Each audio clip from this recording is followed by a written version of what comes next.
Hey, Lovebirds. Today, no guest, no free love advice. Just you, me, this microphone.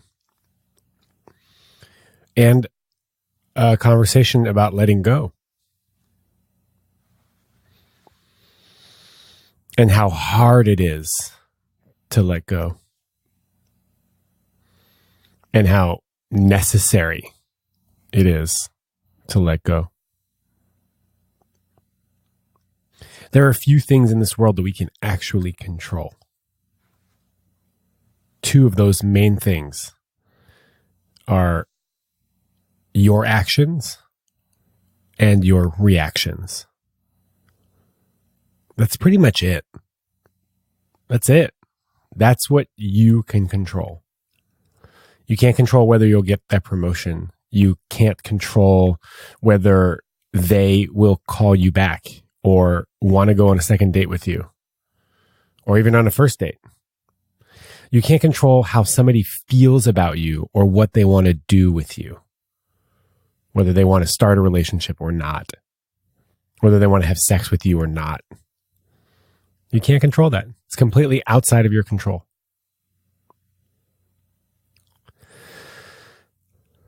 And that's hard. That is hard to understand. It's hard to do.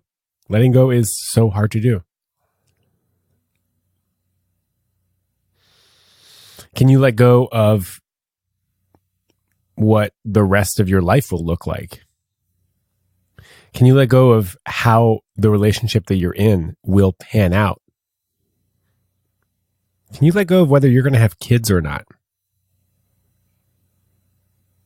That's a huge one. Especially if it's something that you really want. Can you let it go? Instead of trying to control and manipulating situations so that they turn out the way you want them to turn out. In my experience, that shit doesn't work. Does not work. It breeds resentment and anger. People feel trapped because you've backed them into a corner or you've put them into a box. This is the kind of relationship that I want, so I will push for it. When the person that you're with doesn't want that. Can you let go of what you thought your life would look like today?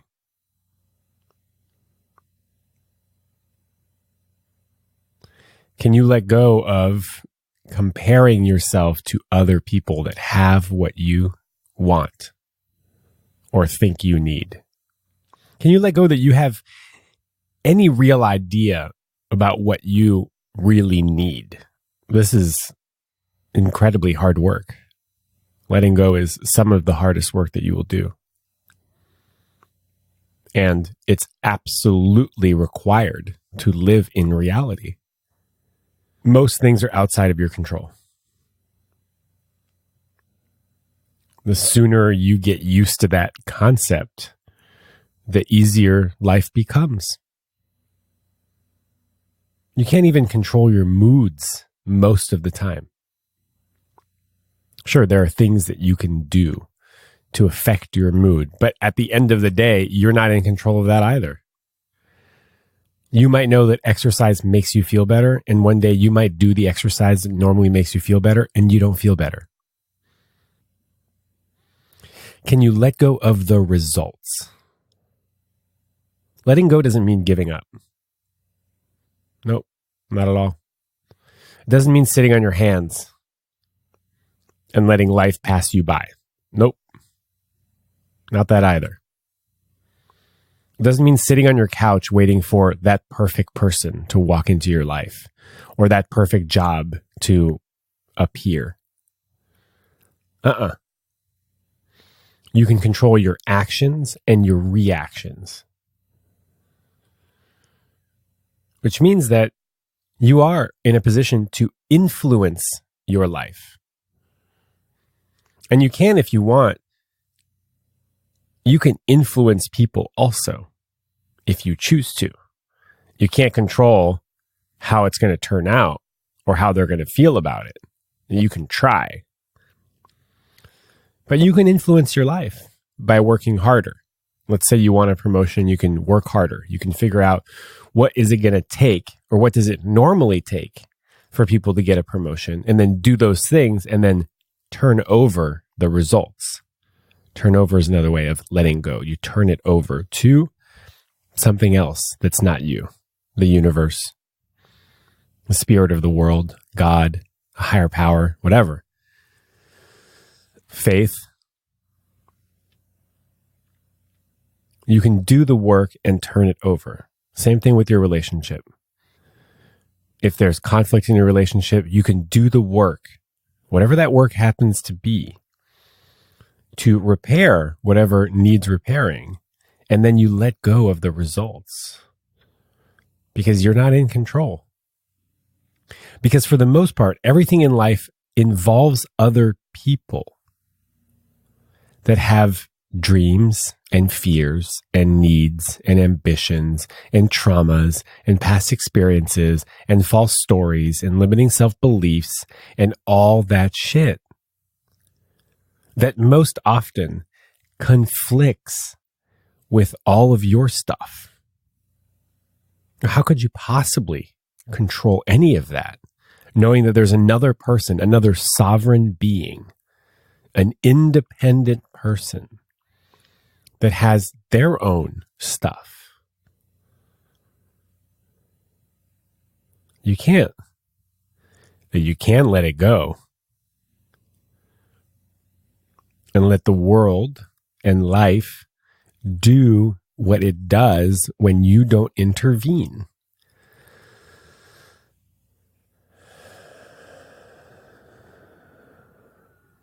Letting go is some of the hardest work you will ever have to do, because there are some things that you will not want to let go of. And you have to.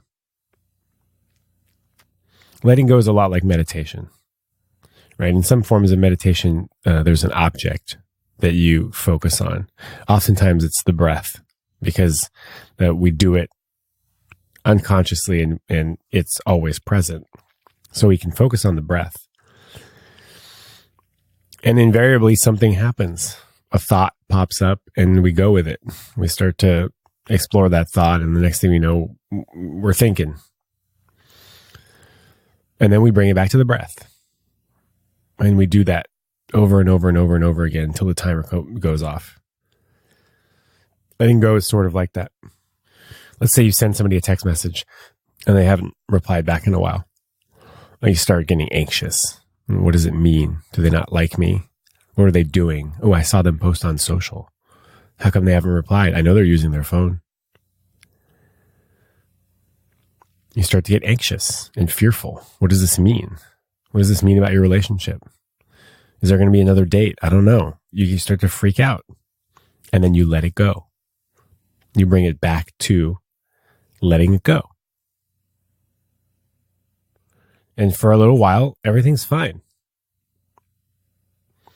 And then the thought comes up again. Oh my God, how come they didn't text? What does it mean? And this goes on and on and on and on. And every time you let it go. That's it. There's no other secret. There's no other secret. That's how you let it go. And this takes faith.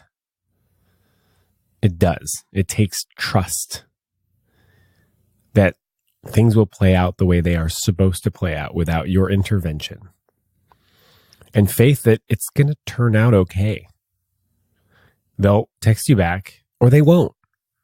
And no amount of anxiety over the text will change the fact that they will either text you back or they won't.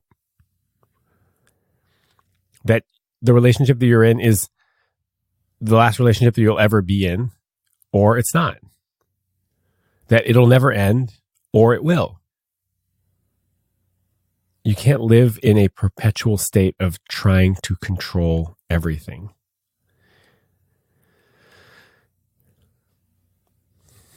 Your actions and your reactions, the amount of work that you put into something, the amount of work that you put into yourself, how you react to situations. Do you get angry or do you pause? Do you send a flurry of texts after you didn't get a reply from the first one? Or do you pause? Do you trust that you will be taken care of? That the universe will take care of you? That there is enough love out there for you? That you are enough right here, right now? That you are loved, loving, and lovable? Do you trust all that? I hope you do. And when you lose sight of it, I hope you come back to it. Because this is a fundamental belief that you should have about your life. That you are loved, loving, and lovable, no matter what. And you could probably let go a little bit more and trust a little bit more and take care of yourself a little bit more and advocate for your needs a little bit more and learn how to set healthy boundaries a little more. Forget what you thought your life would look like and enjoy what your life is. Enjoy what it is right now, today, no matter how you feel. Whether you're sad or glad or depressed or ecstatic or just kind of blah. This is it for right now. And everything changes. But you don't have to control everything. In fact, you shouldn't. That's it for today. Just a little message from me to you and to thank you for being here for as long as you've been here. Listening and learning and growing and letting go with me. Thank you and have a beautiful week.